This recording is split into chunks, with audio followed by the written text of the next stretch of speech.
Здраво на сите! Ова се мои рецепти и денес ќе правиме салата од мешан граф. Салатата од мешан граф е изненадувачки вкусно и многу здраво јадење кое можете да го приготвите за ручек. Јадењето граф и мешункасти плодови е одличен начин да се заситите 4 или 5 часа без да се чувствувате надуено или поспано по оброкот. Да започнеме со состојките.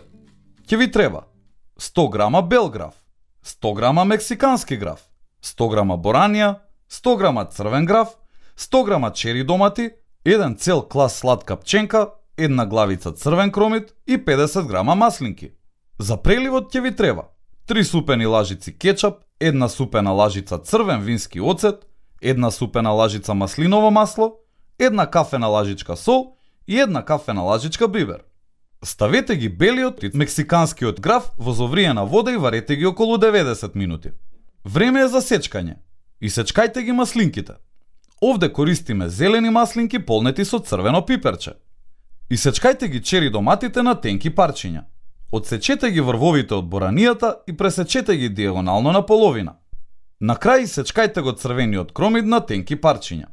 За да го направите преливот, земете длабок сад и во него ставете 3 супени лажици кетчап, 1 супена лажица црвен вински оцет и 1 супена лажица маслиново масло, а потоа додадете по 1 кафена лажичка сол и бибер. Убаво измешајте ги состојките.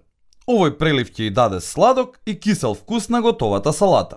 Варете го класот сладка пченка заедно со боранијата околу 5 минути. Ако не можете да најдете цел клас сладка пченка, можете да ставите и зрна.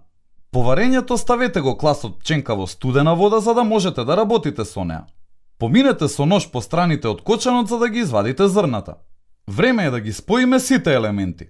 Во сад ставете ги варените мешункасти плодови, а потоа и другите состојки. Внимателно измешајте ги заедно. На крај ставете го преливот и измешајте. Време е за сервирање.